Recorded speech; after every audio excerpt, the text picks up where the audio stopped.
जैसा कि हमने अपने इन्वेस्टर्स को बताया था 20 से 25 के रेंज में एक सॉलिड बाउंस बैक लग रहा है, ठीक वैसा ही हुआ। स्टॉक में लग गया है अपर सर्किट, नहीं रुकेगा अब ये स्टॉक 125 के भाव तक। टेक्निकली अगर ये स्टॉक यहां से बाउंस करता है तो अब रैली नॉनस्टॉप चलेगी, नए टारगेट देखने को मिलेंगे। फंडामेंटली इस स्टॉक का टारगेट 250 का अभी भी इंटैक्ट है। जी हाँ, हम बात कर रहे हैं एनएससी लिस्टेड स्टॉक क्षितिज पॉलीलाइन लिमिटेड की, जिसका मौजूदा भाव 25 का है और हमारा रिसर्च इसका लॉन्ग टर्म टारगेट 250 का दे रहे हैं। दोस्तों ध्यान रहे, कोई भी स्टॉक मल्टीबैगर रातों रात नहीं बनता है, समय लगता है। हम इस कंपनी के रिसर्च के बाद और इनके अनाउंसमेंट को स्टडी करने के बाद इस नतीजे पर पहुंचे हैं कि आने वाले समय में ये काफी वैल्यूएशंस बनने वाली हैं इस स्टॉक की। ये हमारा एक्सपीरियंस बताता है। दोस्तों इंडिया में कोई भी लिस्टेड कंपनी जो वेस्ट मैनेजमेंट में है उसका मार्केट कैप 2000 करोड़ से कम नहीं है, जबकि क्षितिज पॉलीलाइंस का सिर्फ 130 करोड़ का है। इससे आप अनुमान लगा ही सकते हैं कि इसमें कितनी ग्रोथ पोटेंशियल्स है। हम बताते हैं कि कंपनी क्या करती है। क्षितिज पॉलीलाइन इंडिया की एक leading manufacturer, supplier, distributor and exporter है lamination equipment and stationery products के।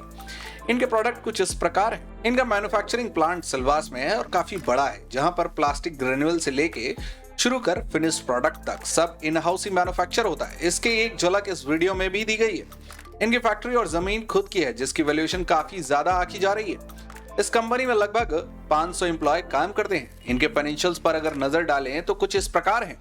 प्रमोटर्स की होल्डिंग 67% है और प्रमोटर्स का कोई भी शेयर प्लेज नहीं है। इनके प्रोडक्ट इंडिया के अलावा मिडिल ईस्ट और यूरोप में भी एक्सपोर्ट होते हैं। अब आते हैं उन कारणों पर जिससे इस स्टॉक का फंडामेंटल टारगेट 250 का बताया जा रहा है। आप एनएससी वेबसाइट पे इनके द्वारा दिए गए कॉर्पोरेट अनाउंसमेंट पर अगर नजर डालें तो 11 अक्टूबर को इन्होंने अनाउंस किया था कि ये एक बड़े रूप में ई कॉमर्स में जा रहे हैं। इनकी एमएनसी जैसे वॉलमार्ट, स्टेपल्स, ऑफिस डिपोट जैसी कंपनियों से मीटिंग चल रही है। उसी का इंडिया में रेप्लिका करना चाह रहे हैं। हमारी रिसर्च उम्मीद करती है कि इनका ऑनलाइन चालू होने पर कंपनी का वैल्यूएशन 1500 से 2000 करोड़ का हो जाएगा। इसके अलावा एक बहुत बड़ा डेवलपमेंट ये भी है कि company waste management, recycle waste and green energy sector में कदम रखने वाली है। क्या होता है वेस्ट मैनेजमेंट?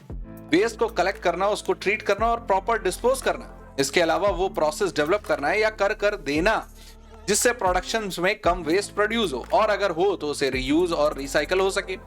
इंडियन इकोनॉमी जिस रफ्तार से बढ़ रही है उससे वेस्ट मैनेजमेंट करना बहुत जरूरी हो गया है, नहीं तो रिसोर्सेज वेस्ट होंगे और प्राइस बढ़ेंगे और पोल्यूशन भी बढ़ेगा। देखिए हमारे देश में एनवायरनमेंट की समस्याएं इसलिए आई कि जिसको जीत ठिकला कारखाना लगा दिया।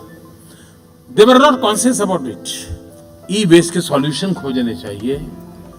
सरकार के साथ मिलकर के कोई प्रोजेक्ट बनाया जा सकता है। जो कंपनियां वेस्ट मैनेजमेंट करती हैं उनको भारत गवर्नमेंट की तरफ से काफी सब्सिडी मिलती है। इंडियन गवर्नमेंट जैसा कि आप देख रहे हैं कि काफी एग्रेसिव है इस सेक्टर को डेवलप करने में। उम्मीद है कि इस प्रोजेक्ट से इस कंपनी को गवर्नमेंट की तरफ से काफी बड़ी सब्सिडी मिल सकती है। एक बहुत बड़ा फायदा है इन्वेस्टर्स को। लिस्टेड सेक्टर में बहुत कम कंपनियां हैं जो वेस्ट मैनेजमेंट में काम करती हैं। इस बिजनेस में कंपनी एक शेयर के पीछे 30 से 50 रुपए कमाने की उम्मीद करती है, इसलिए वो 10 एकड़ की जमीन ले रही है, जिसका जिक्र इन्होंने एनएससी के दिए गए अनाउंसमेंट में किया है। फ्यूचर प्रोस्पेक्ट्स को देखकर इस कंपनी में इन्वेस्ट कर सकते हैं। लॉन्ग टर्म बड़ा पैसा बनाएगा। दोस्तों ध्यान रहे, ये वीडियो सिर्फ हमारे सब्सक्राइबर्स के लिए है, उन्हें रेगुलर अपडेट रखने के लिए, इसलिए पब्लिक बिल्कुल ना करें। हालांकि हमारा ट्रैक रिकॉर्ड काफी पॉजिटिव है, फिर भी इन्वेस्टमेंट का डिसीजन आपका निजी है। सोच समझकर इन्वेस्ट करें। धन्यवाद।